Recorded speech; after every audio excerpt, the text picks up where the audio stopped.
Assalamualaikum warahmatullahi wabarakatuh. Alhamdulillah. Alhamdulillahilladzi mala'a quluba awliyaihi bi mahabbatihi wa ihtasa arwahahum bi syuhudi 'azamatihi wa hayya'a asrarahum li hamli aba'i ma'rifatihi. Allahumma shalli ala sayyidina Muhammadin abdika wa nabiyyika wa rasulika nabiyil ummi wa ala alihi wa sahbihi wa sallim tasliman bi qadri 'azamati dzatika fi kulli waqtin wa hin. Subhanaka la ilma lana illa ma 'allamtana innaka antal alimul hakim. Rabbi shrah li sadri wa yassir li amri wa hlul 'uqdatam min lisani yafqahu qawli. Amma ba'du, alhamdulillah.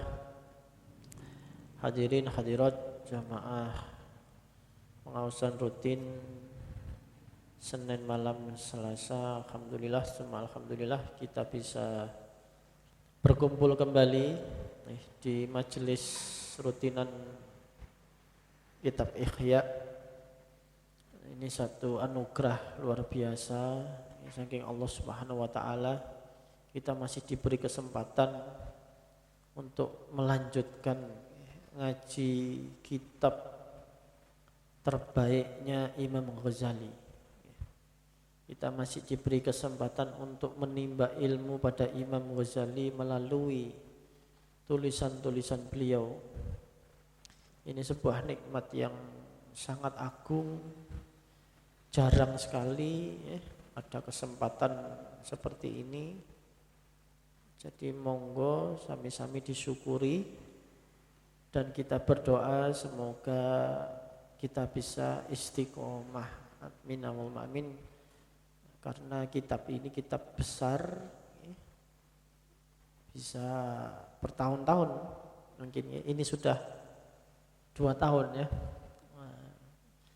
Niki keroso apa mboten keroso. 2 tahun. Akhir-akhir ini waktu semakin berjalan cepat sekali nggih, Bapak-bapak, Ibu-ibu. Benjing niku pun Juni nggih. Pun pertengahan tahun 2022, sudah pertengahan. Perasaan sih kemarin tahun baru. Saat ini pun badai pertengahan, mungkin dilungkas pun telas. Masya Allah, cepet. Kita baru mendapat 1 jilid, ini masih jilid 2 awal. Awal jilid 2. Jilid 1 menerangkan keutamaan ilmu, mengingatkan sedikit. Kemudian keutamaan orang yang cari ilmu, keutamaan orang yang mengajarkan ilmu, perbandingannya majelis ilmu dengan majelis zikir. Kemudian ada pembagian ilmu fardu ain dan ilmu fardu kifayah. Masih ingat ya? Kula lupa ingat. Nah, kemudian dilanjutkan dengan Imam Ghazali meluruskan definisi-definisi, istilah-istilah. Misalnya ada waktu itu istilah fikih, pengertian fikih itu pada masa Kanjeng Nabi seperti apa, kemudian bergeser menjadi seperti apa. Lanjut sampai di awal kitab jilid 2 ini menerangkan penyakitnya orang belajar ilmu. Salah satunya yang paling berbahaya adalah perdebatan. Wong nek wis duwe ilmu iku rasane kepingin debat sapa wae. Ketok wong gak cocok titik kepingin dibantah misalnya. Nah itu kemarin sudah dijelaskan. Alhamdulillah kita bisa melanjutkan lagi. Insyaallah ini Al-Babul Khamis ya, bab kelima dari kitab ilmu fi adabil muta'allim wal mu'allim. Bismillahirrahmanirrahim. Qala al-mu'allif rahimahullah ta'ala wa nafa'na bihi wa bi ulumihi fid dharaini amin. Al-babul khamis utawi bab kang kaping 5 fi adabil muta'alim ing dalem adab tata krama al muta'allim wong sing ngaji wal muallim wong sing mulang ngaji. Jadi ini mirip dengan kitab Adabul Alim wal Muta'alim punyanya Mbah Hasyim Asy'ari. Atau kalau yang biasa dibaca di santri-santri ya, itu minimal ya Ta'limul Muta'alim karyanya Syekh Burhanuddin Zarnuji ya. Siapa? Iya, Zarnuji betul. Syekh Zarnuji, Imam Zarnuji, Ta'lim Muta'alim. Insya Allah kan sudah ini khatam semua kan. Kalau Ta'lim Muta'alim kan tipis, mungkin sudah pernah ngaji. Nah ini mirip-mirip tapi mungkin lebih dalam. Kalau Imam Ghazali kan khasnya, apalagi ini kitab Ihya memang dibikin Imam Ghazali itu lebih luas cakupannya dan lebih dalam. Mudah-mudahan kita bisa mengambil hikmah di sini, bisa mengambil pelajaran.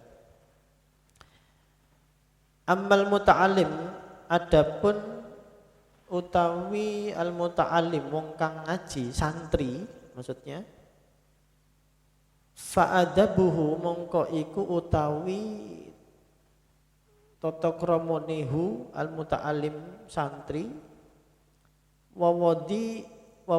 wawadhaifuhu lan tugase ad-dhahira tukang jelas iku kasiratun banyak akeh sebenarnya wakeh istilahnya.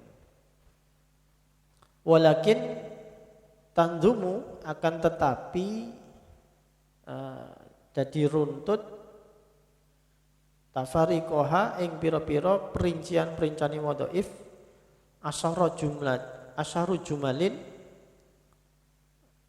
terhadap menjadi 10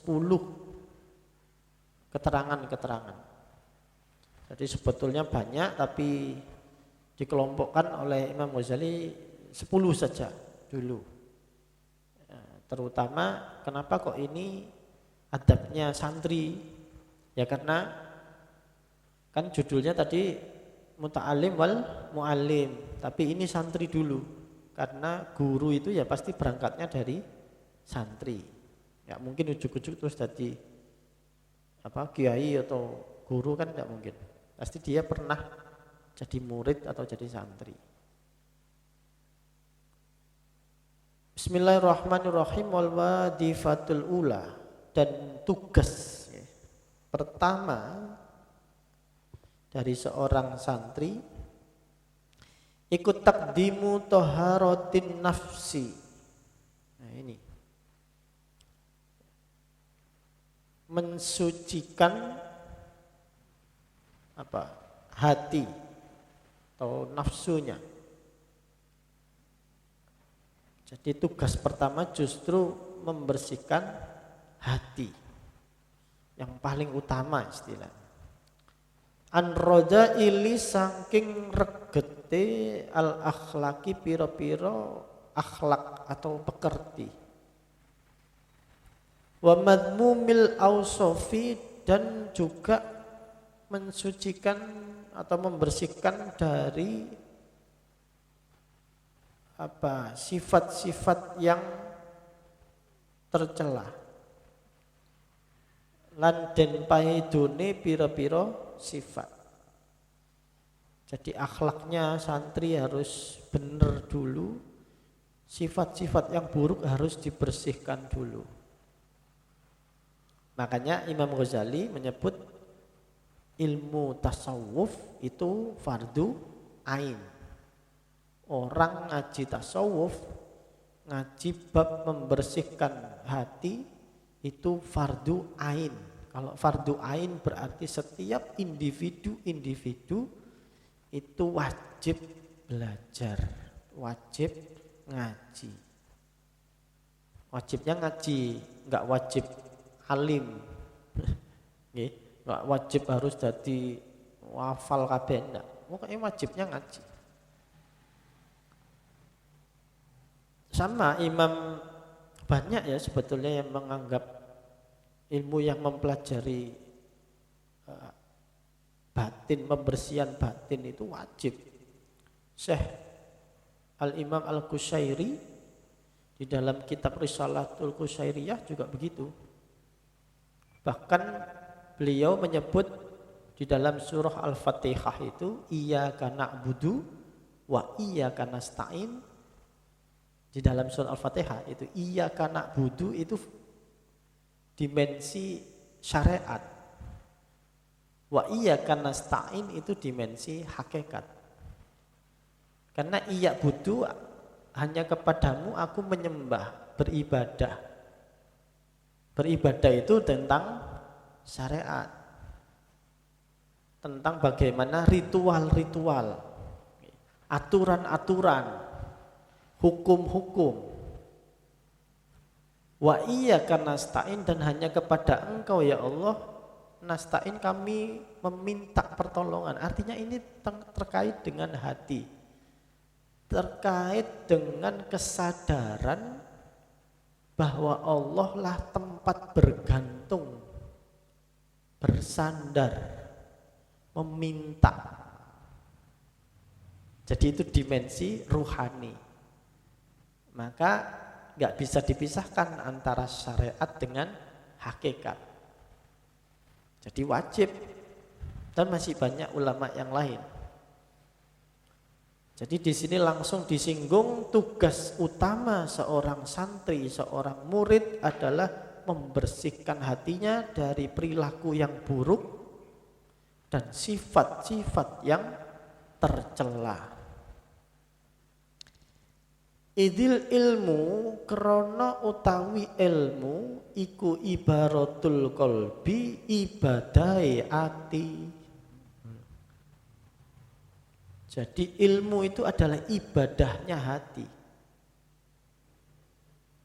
Wassolatus sirri lan solatis sir, rahasia hati. Itu mereka dimaknani jerone hati. Ya, pokoknya dibaliknya hati. Jadi rahasia hati, sholatnya rahasia hati itu ilmu. Kalau tubuh kita ibadahnya ya pergi ke masjid kayak begini kumpul ngaji itu ibadah fisik kita. Kalau hati kita itu ibadahnya dengan ilmu. Makanya kalau orang alim, maksudnya para wali, para ulama yang arif billah itu, namun tentu kebanyakan justru tidak terlalu, mungkin beliau itu kelihatan ya, tidak terlalu banyak wiritan misalnya, atau tidak terlalu banyak kelihatan sholat sunnahnya misalnya, biasa saja, ya standar lah. Ada yang seperti itu, tapi karena hatinya ini penuh dengan nur, cahaya keilmuan, sehingga beliau ini sering tafakur, karena tafakur sejenak itu lebih utama daripada ibadah berapa? Ada yang redaksinya semalam suntuk, ada yang berapa tahun, kan begitu. Karena orang alim itu ya berdasarkan tafakurnya hati itu, ibadahnya itu. Al ilmu ibadatul qalbi, ilmu itu ibadahnya hati. Jadi orang alim wiritannya bukan wiritan misalnya subhanallah subhanallah subhanallah, tengah pakai tasbih, enggak. Wiritannya yang mutolaah itu. Mutolaah, memperdalam ilmu, tafakur.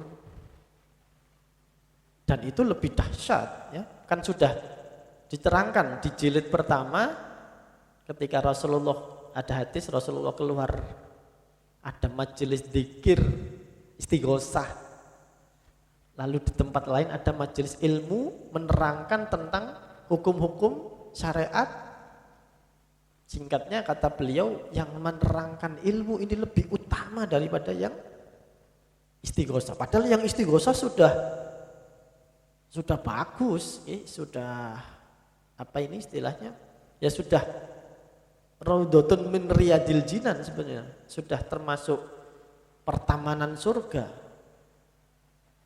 Tetapi jika dibandingkan dengan yang menjelaskan ilmu, maka yang ilmu tetap lebih utama.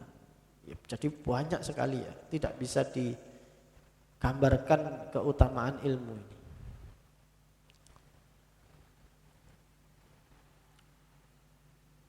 Mana tadi? Wa qurbatul batin ilallahi ta'ala, dan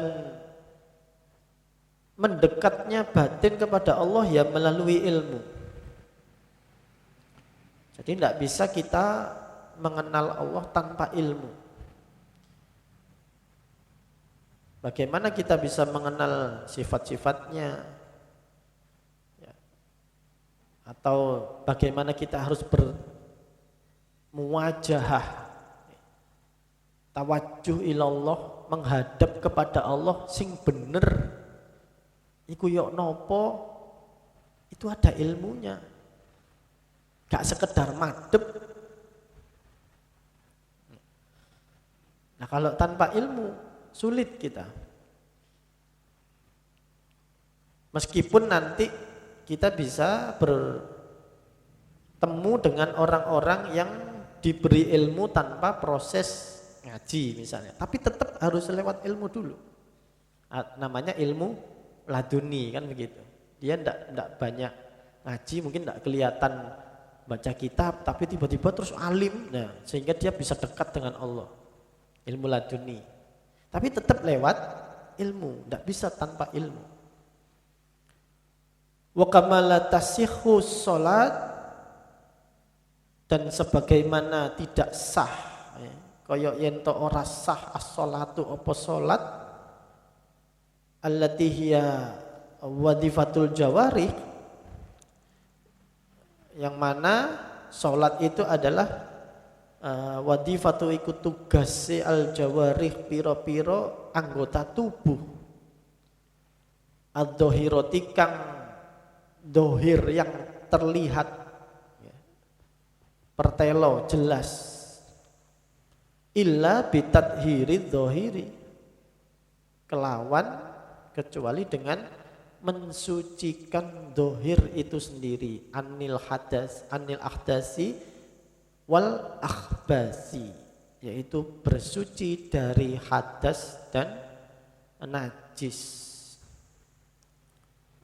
Fakadzalika mongko kaya mengkono-mengkono bersucinya badan itu tadi ya, wudu lahiriah latasihu, maka juga tidak sah ibadatul batin, ibadai ati batin, kalau tidak suci. Ilmu itu ibadahnya hati, ibadah itu tidak sah tanpa sesuci atau bersuci dulu, berarti kita pun wajib untuk batin kita suci, bersih ketika mau menerima ilmu, kalau ingin mendapat ilmu. Wa imaratul qalbi, tegese napa niki, ngeremake al-qalbi ati bi ilmi, artinya menenggelamkan, membuat hati kita itu dipenuhi oleh ilmu, membuat hati kita itu karam oleh ilmu. Tidak bisa kalau tanpa bersuci, illa ba'da taharatihi, kecuali sesudah kita mensucikan hati, an khabaisil akhlak, saking piro-piro kotorane akhlak atau akhlak yang tidak bagus, yang kotor, wa anjasilan piro-piro najis, wa anjasil ausofi, najise piro-piro sifat. Jadi tidak bisa ilmu itu akan masuk. Ini sekali lagi menandakan bahwa di dalam tradisi Islam antara ilmu dengan etika keilmuan itu tidak dipisahkan. Jadi orang yang berilmu atau mencari ilmu wajib memegang teguh etika-etika keilmuan.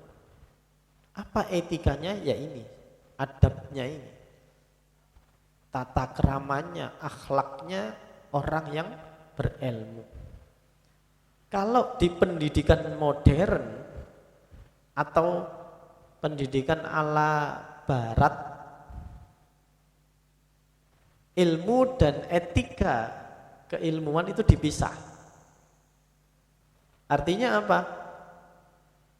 Orang yang misalnya profesor, dosen, guru, meskipun akhlaknya buruk, ya tetap dia profesor. Kan gitu. Di barat itu, ini kata orang yang sekolah-sekolah di barat ya, misalnya bertemu profesornya di tempat apa ini, hiburan malam ya. Misalnya minum minuman keras atau mungkin dengan wanita-wanita yang bukan mahramnya sudah biasa. Yang penting bagi mereka pokoknya dia ahli, dia apa ini, profesor, dia pakar. Jadi kalau pendidikan modern tidak ada etika ataupun akhlak yang baik, tidak masalah. Sedangkan di dalam tradisi agama Islam itu tidak bisa dipisahkan. Ilmu dan etika keilmuan. Etika orang yang berilmu. Ketika etika orang berilmu itu ditiadakan, maka otomatis orang itu hanya akan membawa informasi, bukan ilmu sebetulnya. Nah, nanti dijelaskan.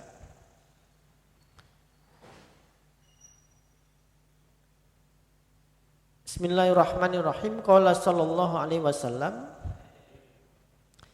Bunyaddin 'alan nadhafah. Jadi Rasulullah bersabda, didirikan ya dan jumenengake ad-dinu apa agama Islam niki alan nadzafati ing atase kebersihan. Jadi agama Islam ini adalah agama yang fondasinya itu kebersihan, baik lahir maupun batin. Karena itu ada syariat wudu, ada syariat mandi besar, mandi junub, ya kan? Di batin juga begitu. Tidak hanya lahiriahnya Islam ini mengatur, lebih-lebih justru yang paling diperhatikan sebetulnya adalah batinnya. Makanya Syekh Abdul Qadir Al-Jilani Qaddasallahu sirah itu di dalam kitab Fathur Rabbani wa Faidur Rahmani itu beliau mengatakan tasawuf itu terambil dari kata sofa, artinya suci, suci lahir dan batin. Jadi tidak bisa orang hanya suci bersih lahiriahnya, dalam agama ini tidak seperti itu. Orang berislam itu ya harus suci bersih lahir dan batinnya. Tidak bisa hanya batinnya tok, wis pokoknya aku sing penting hatiku iki api. Meskipun ngomongku, gaya ngomongku iki misuan, tidak bisa. Itu namanya batinnya bersih, lahirnya kotor. Atau lahiriahnya bersih, batinnya kotor. Tidak bisa. Agama ini mempersyaratkan kesucian lahir dan batin. Makanya kalau orang wis gak apa-apa dadi wong, sing penting kan atine apik. Mas yo aku ngene-ngene iki rodok ngamukan. Omongane rodok gak enak tapi atiku ku apik, ya gak bisa. Ceret itu mengeluarkan air ya sesuai dengan isinya kan gitu. Kalau orang itu lahiriahnya kotor dan dalam arti akhlak ya, akhlaknya kotor, ucapannya ini ya menyalahi syariat, ya insya Allah di dalamnya juga begitu. Mayoritas begitu. Kalau nggak mau dikatakan semua, mayoritas begitu. Jadi kesucian lahir dan batin adalah fondasi agama Islam. Dan Allah itu maha suci gitu loh.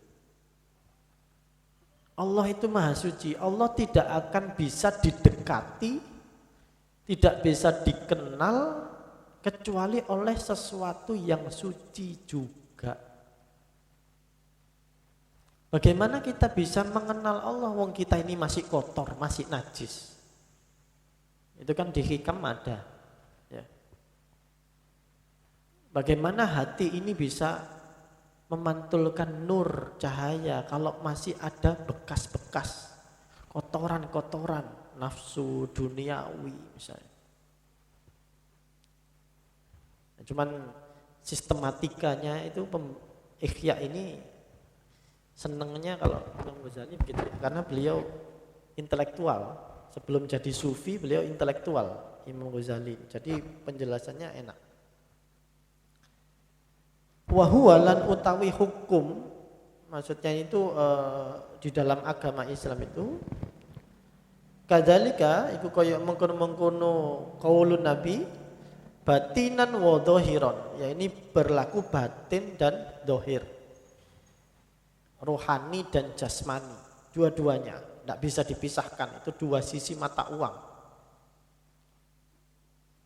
Qala Allah Ta'ala, Allah berfirman, innamal musyrikuna najasun, bahwa sesungguhnya orang-orang musyrik utawi wong kang musyrik kabeh iku najasun najis. Tanbihan krana ngelingake lil ukuli marang pira-pira akal ala anna tahara ing atase setuhune tahara sesuci wan najasata lan najis iku ghairu maksuratin ora keringkes ala dzawahiri ing atase barang njaba al mudrakati bil khisi kang den temu kelawan pengrasa.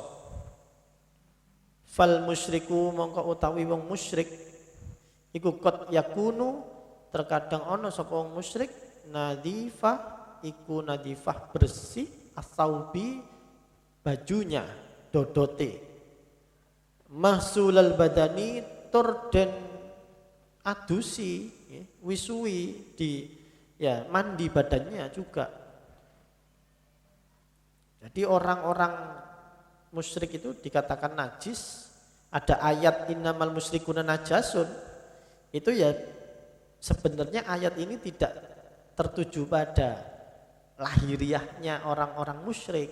Karena bisa jadi kata Imam Ghazali, orang musyrik itu ya mungkin lebih banyak orangnya bersih, necis. Pakaiannya mahal, merek ya. Merek-merek terkenal. Mungkin terus badannya ya apa ini perawatan, operasi plastik lah dan sebagainya, kan bersih-bersih kalau badannya. Tapi kenapa dikatakan najasun, najis? Ya karena kata Imam Ghazali itu yang jadi objek adalah hati atau ruhaninya. Walakinahu lan akan tetapi orang musyrik itu najisul jauhari, najis secara zatnya. Ai batinihi, yaitu tegese batini wong musyrik. tur mutalakhun iku den ciprati terlumuri atau ternodai bil khabaisi kelawan piro-piro najis. Artinya tidak bisa dia meskipun awalnya ya, mungkin manusia itu kan lahirnya ya fitrah ya. Semua bayi manusia lahirnya itu suci. Sehingga gak ono wong gawan itu terus dosa atau tidak ada. Semua bayi itu suci, fitrah. Lah, dari mana najasun, kalimat orang musyrik itu najis? Karena terciprati, kena mutanajis istilahnya kalau dalam fikih. Mutanajis itu kan terkena ain najis. Kita duduk-duduk, tiba-tiba ada sesuatu jatuh dari atas teplek, ya kan? Itu kan kena kotoran burung, bukan kita yang najis, tapi memang kita najis, terkena benda najis. Sesungguhnya ya semua manusia itu fitrah. Dikatakan innamal musyrikuna najasun itu karena mulatoh dia terciprat mutanajis itu. Karena hidupnya para kaum musyrik itu kemudian kan menyekutukan Allah, bergelimang dunia, menuruti hawa nafsu dan sebagainya, maka semakin najis, semakin kotor. Bismillahirrahmanirrahim. Wa najasatu lan utawi najis iku ibaratun menjadi ibarat amma yujtanabu saking barang kang den dohake apa mah wayut labul bu'du minhu lan den suprih apa al bu'du adoh minhu saking mah. Najis itu kan pengertiannya adalah kata Imam Ghazali sesuatu yang dijauhi, barang itu dijauhi, najis itu. Ya, misalnya ngapunten kotoran kan memang dijauhi. Atau misalnya darah, pokoknya yang najis-najis itu kan ya sesuatu yang tidak disukai, dijauhi. Wayut lebul bu'du dan memang dituntut untuk menjauhi minhu saking ma. Memang jangan dekat-dekat dengan najis, ngapain? Kita itu cedek-cedek ambek kotoran misalnya, kan aneh gitu. Maka sama kayak najis yang bersifat maksiat misalnya, wala taqrabuz zina, jangan dekati zina. Jadi mendekati saja itu tidak boleh, itu juga sudah perintah, tuntutan, apalagi sampai zina. Ya, jangan dekat-dekat najis. Wis ngerti najis kok gak hati-hati misalnya gitu. Wa khabaisu lan utawi najis iku sifatil batini, sifatil batin yaitu sifatnya pira-pira sifat batin. Berarti najis yang bersifat batin, karena tadi itu kan najis yang lahiriah, khisi. Sedangkan sifat-sifat batin yang najis iku ahammu luweh penting bil ijtinabi kelawan ngadoi. Kalau yang najis lahiriah saja kita ini harus menjauh, harus menghindar, ya, harus jaga diri, apalagi lebih-lebih kata Imam Ghazali najis yang bersifat batin, justru harus lebih hati-hati. Fa innaha mangqasatuhu sifatul batin ma'a khabasiha ing dalam sertane najis sifat batin fil hali ing dalam saknalika iku muhlikatun membinasakan, ngerusak fil mali ing dalam akhirat hari kemudian fil mali. Karena kalau najis yang lahiriah itu merusak ibadah yang sekarang, yang sifatnya masih di dunia, sedangkan yang batin justru merugikan kita sampai kelak di akhirat. Wah, berarti kan malah lebih harus kita hindari. Walidzalika lan krana arahe mengkono-mengkono muhlikat. Qala sallallahu alaihi wasallam dawuh Kanjeng Nabi, la tadkhulul malaikatu baitan fihi kalbun. La tadkhulu ora kersa mlebu al malaikatu sapa malaikat baitan ing omah fihi kalbun iku fihi tetep ing dalem bait kalbun utawi asu. Ada hadis tidaklah masuk sebuah rumah malaikat yang di dalamnya ada anjing. Ini kan masyhur ya kisahnya. Suatu ketika malaikat itu tidak mau masuk ke dalam rumahnya Kanjeng Nabi.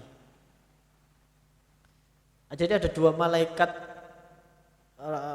pembawa rahmat atau apa itu di hadis itu di depan rumahnya Kanjeng Nabi.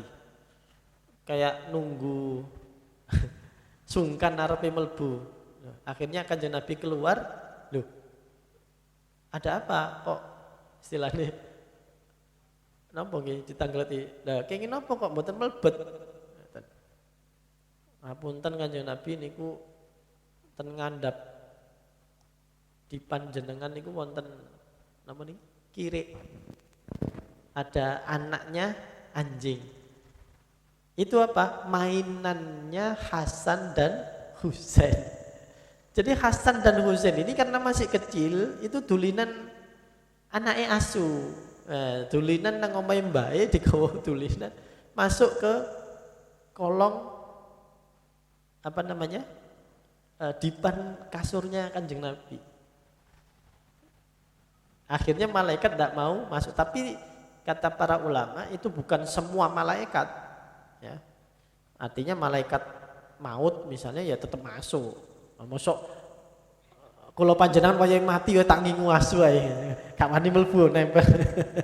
Jadi itu malaikat tertentu misalnya dia membawa nur, membawa ilham, membawa rahmat, bawa rezeki, itu tidak mau masuk. Tapi kalau malaikat-malaikat yang utama yang tugasnya memang rokib atid misalnya, tapi ya tetap Pak, masuk gara-gara asu terus gak mlebu. Sama hadis yang menerangkan apa ini, malaikat tidak mau masuk ke rumah yang ada patungnya misalnya, itu patung sesembahan. Jadi yang tidak masuk juga bukan malaikat apa niki Israel, ya tetap masuk, lek wayahe mati ya mati kan gitu. Nah itu masyhur ceritanya ya, Hasan Husain itu ngingu apa? Bukan ngingu apa? Mainan kirik. Ini tahu kirik ya? Anaknya asu, ya, anjing kecil. Itu akhirnya malaikat tidak mau masuk. Nah ini Kanjeng Nabi dawuh la tadkhulul malaikatu baitan fihi kalbun, tidak akan masuk ke rumah ketika di dalam rumah itu ada anjing.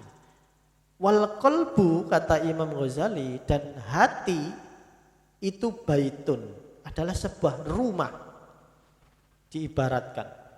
Huwa munzilul malaikat, di mana malaikat itu turun, ada malaikat-malaikat pembawa nur, cahaya itu turun masuk ke hati yang diibaratkan rumah. Wa mahbatu atarihim lan gon tumurune pebete malaikat. Wa mahallus tiqrarihim lan panggonan tetepi malaikat. Wasyifatur radiah lan utawi pira-pira sifat kang ala.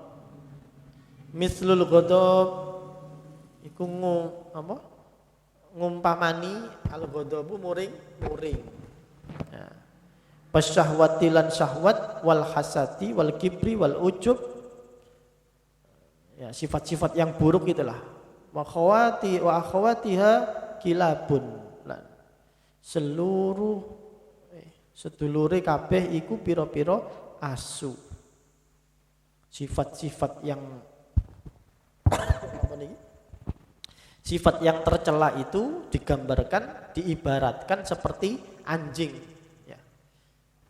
Jadi akhirnya ilmunya tidak bisa masuk. Wong masih banyak anjing di dalam hati. Kalau hatinya itu rumah, sifat-sifat yang madmumah, yang tercela itu ibarat anjing. Karena seringkali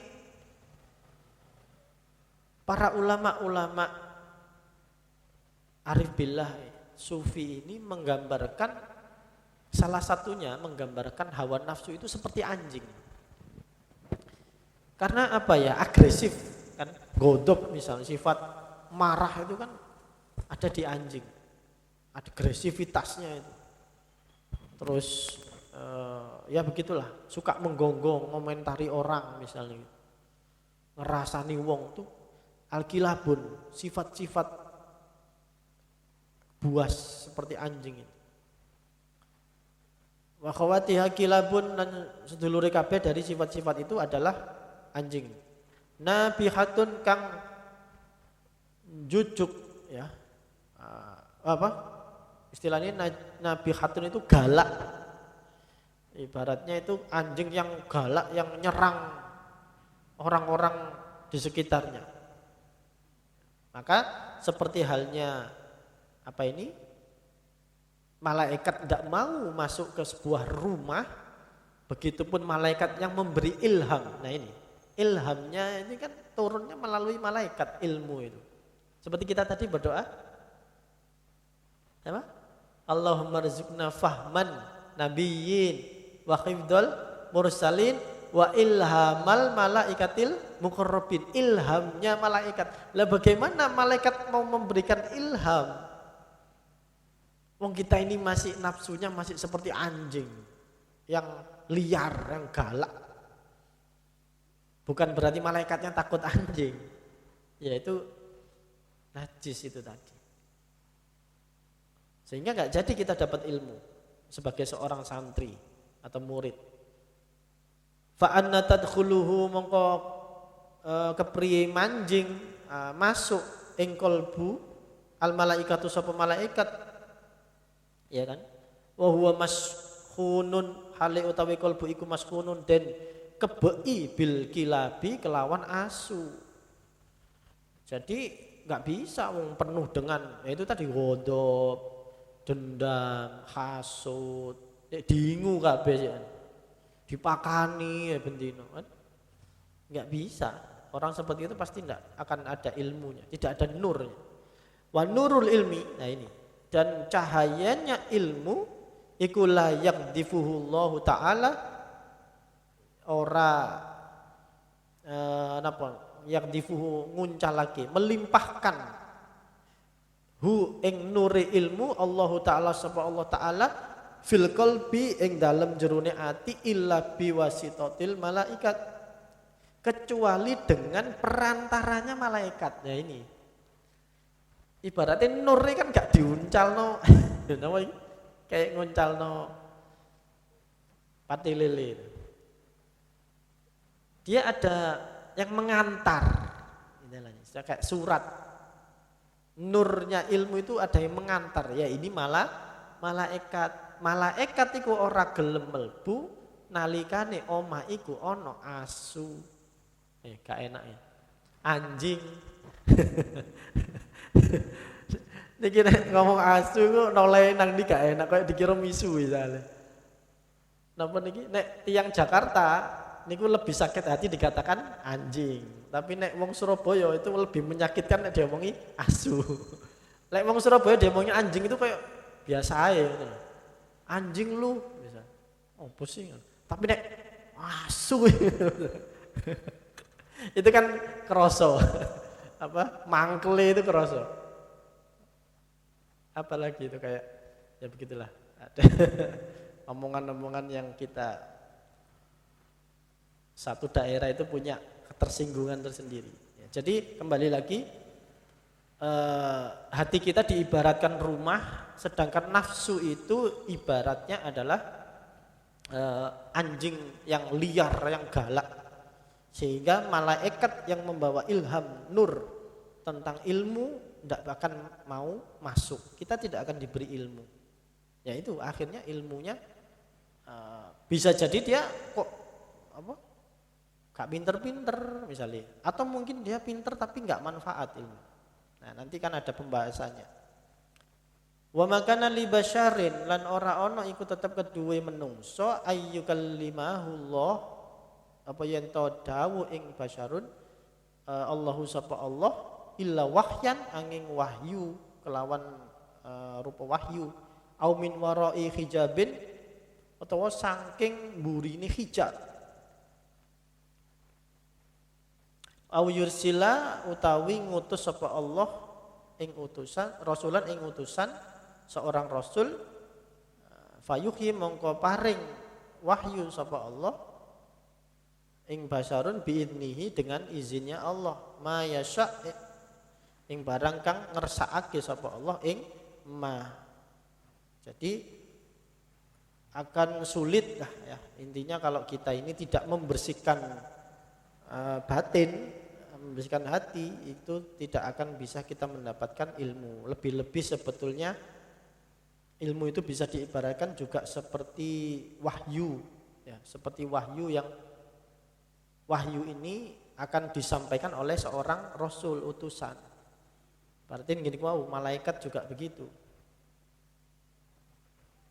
Malaikat inilah yang membawa ilham itu tadi. Kalau nabi itu wahyu, kalau selain nabi itu ilham. Para wali, para sufi itu mendapat ilham, bukan wahyu. Jadi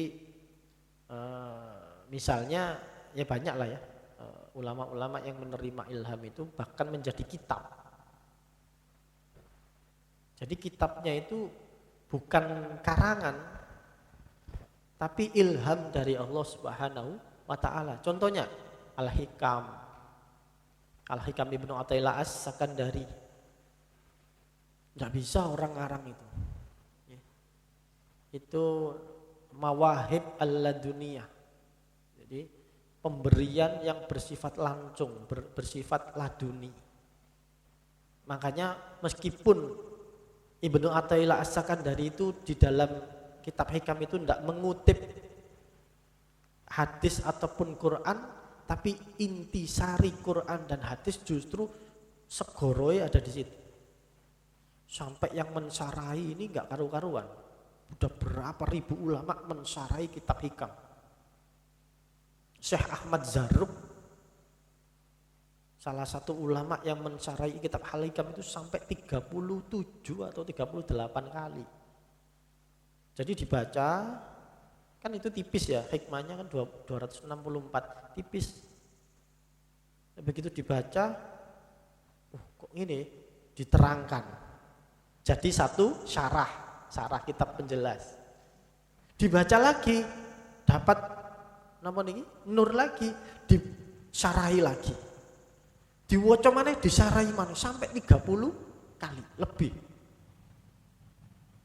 Dan kita sudah tidak bisa menyebut entah berapa itu ulama yang mensyarahi kitab Al-Hikam itu. Mulai dari Islam di paling barat sampai Islam di paling timur di Indonesia.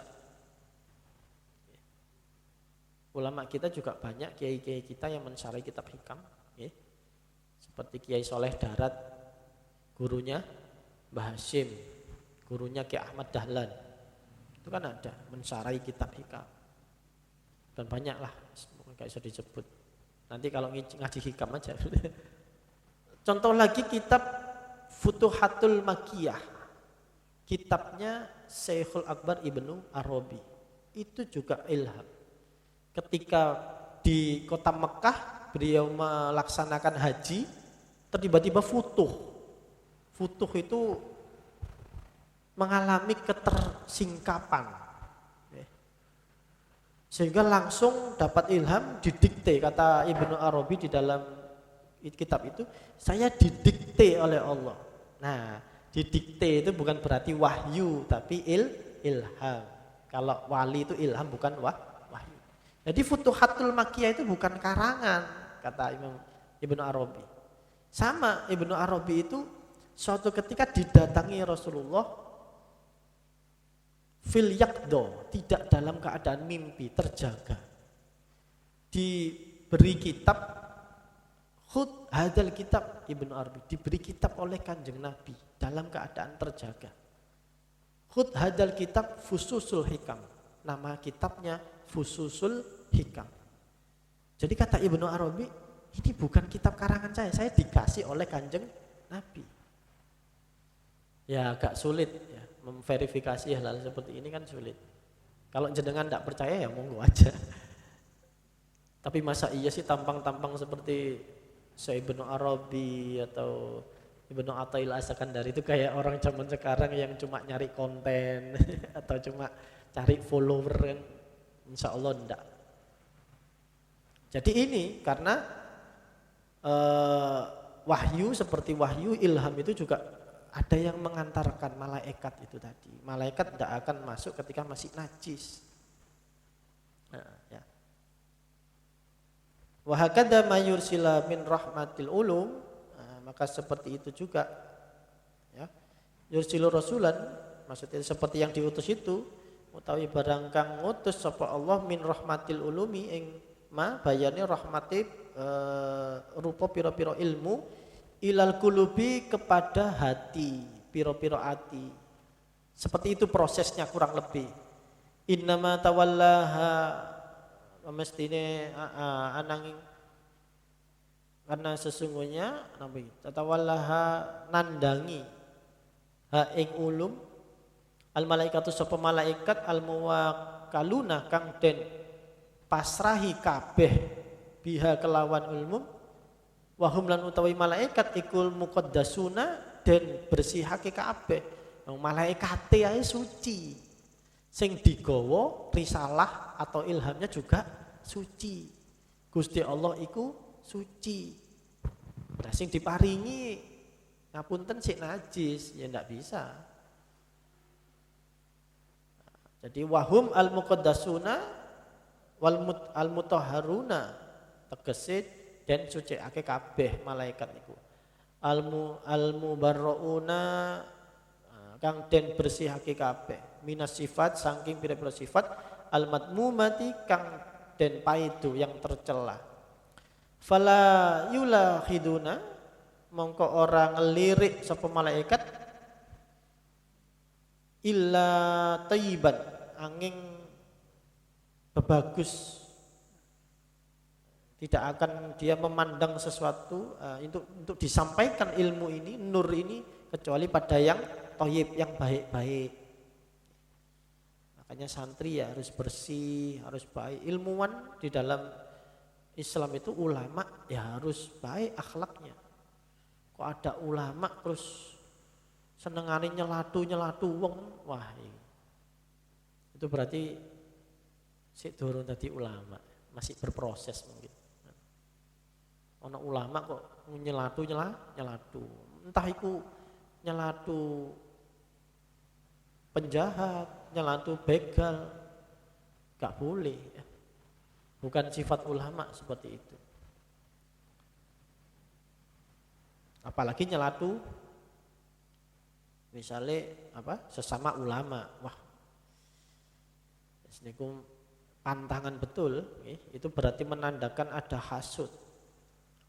Wala yu'ammiruna lan ora podo ngeremake malaikat, maksudnya tidak akan mencurahkan bima indahum kelawan barang yang tetap ing dalam sandingi malaikat min khazaini rahmatillah bayane pira-pira rahasia ya. Apa niki? Gedunge rahmati Allah. Jadi apa nih? Gudang rahasia.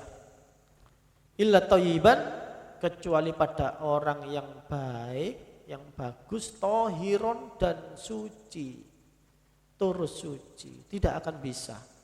Jadi syarat utama orang ilmu itu adalah dia harus bersih lahir dan batinnya. Ini tugas pertama. Makanya ilmu yang mempelajari kebersihan hati, akhlak sing sae itu wajib. Kalau kan ada syairnya itu ya. Syakatu ila waqi'in su'akhifdi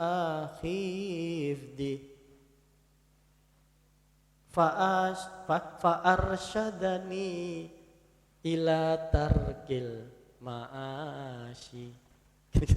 Ini kan ada fa'akhbaroni li'annal ilmu apa? Fa'akhbaroni bi'annal ilmu nurun wa nurullah bila yuhda li'asyi. Apa niku? Napa Pak Usolin? Taklim muta'alim. Kayaknya di taklim. Itu kan terkenal. Jadi apa? Tadi syakatu ila waqi'in apa? Sampai lali. Syakatu ila waqi'in su'akhifdi. Imam Syafi'i, Muhammad bin Idris Asy-Syafi'i, si pendiri madhab Syafi'i, itu suatu ketika konsultasi dengan Imam Waqi', gurunya beliau, untuk bagaimana kok saya ini tidak hafal, ingatan saya itu hilang, saya Waqi', ilmu saya keliling moro-moro kok hilang. Fa'arsyadani ila tarkil ma'asyi. Maka Imam Waqi' membimbing, memberikan petunjuk bahwa kamu harus tarkil ma'asyi, meninggalkan maksiat. Selama kita masih, ya tapi karena maksiat ini bukan berarti Imam Syafi'i itu pelaku zina, naudzubillah. Artinya begini, maksiat itu kan tubuh kita ini kan ada maksiat mata, ada maksiat telinga, ada maksiat, kalau mata ya ini paling rawan, kita melihat banyak sekali kan sesuatu yang nggak hanya lawan jenis. Misalnya kita melihat gedung yang bagus terus kita moro-moro syahwat, mapi irek, pengen omaku tak kayak ngono, itu syahwat. Karena kepingin dari nafsu selain Allah, itu syahwat, datangnya dari syahwat. Atau nonton acara wisata kuliner ya zaman saiki kan. Terus wah ngiler aku delok panganan iku. Wah kepengin, menit tak teko aku. Enak koyo ane. Syahwatul batni namanya, syahwate weteng. Loh ini loh, bahayanya itu hal-hal seperti ini yang kadang itu kita justru lengah. Kalau zina, khomer ya mungkin insyaallah ya, yang di sini insyaallah kabeh. Tapi kalau seperti itu, apalagi telinga, misalnya ghibah. Gak melok ghibah tapi merok ngrungokno. Pendengar itu juga ghibah. Sedangkan ghibah itu juga termasuk minal kabair, termasuk dosa gede. Fa arsyadani ila tarkil ma'asyi fa akhbaroni bi annan ilmu nurun. Lalu Imam Waqi' menjelaskan kepada Imam Syafi'i bahwa sesungguhnya ilmu itu adalah nur, cahayanya Allah. Wa nurullah bila yuhda li'asyi. Nur Allah itu tidak akan sampai, tidak akan diberikan, tidak akan ditunjukkan kepada orang-orang yang masih gemar bermaksiat. Cocok ya kali ini ya. Memang pastilah ilmu ulama itu sama semua. Adabul alim wal muta'alim, taklim muta'alim. Mungkin di sini nanti lebih rinci oleh Imam Ghazali dielaborasi. Itu di taklim muta'alim kayaknya. Sampun mungkin ini yang bisa saya sampaikan. Insyaallah dilanjutkan pertemuan berikutnya. Mudah-mudahan ada guna manfaatnya dan membuat kita terus berupaya untuk membersihkan jasmani dan rohani kita. Tidak hanya rohaninya, jasmaninya najis ya tidak sah sholatnya. Jadi agama ini mensyaratkan kebersihan lahir dan batin. Dan ilmu sebagai upaya kita untuk mendekatkan pada Allah tidak akan dicurahkan tanpa kita membersihkan lahir dan batin kita. Monggo sama-sama mari kita lawan hawa nafsu kita. Kalau kemarin kita sukses, mungkin amin di Ramadan, tapi selesai Ramadan ini jangan sampai terus rumongso merdeka. Justru disinilah beratnya, karena kalau di Ramadan iblis itu dikerangkeng, di luar Ramadan justru dibebaskan. Justru tantangan kita lebih berat. Maka kita harus terus meminta pertolongan Allah. Kita harus terus melawan nafsu kita. Mudah-mudahan kita diberikan taufik dan inayahnya. Amin Allahumma amin. Monggo sama-sama kita seperti biasa hadiahkan Al-Fatihah untuk para guru-guru kita, para penulis kitab yang telah kita pelajari, para guru-guru yang tersambung sanad pada Abah Kiai Haji Masudi Mukhtar, sampai guru-guru beliau, sampai bersambung pertalian terus sampai Kanjeng Nabi Muhammad SAW. Ala hadiniyah wa ala kulli niyatin sholihah lahum jami'an al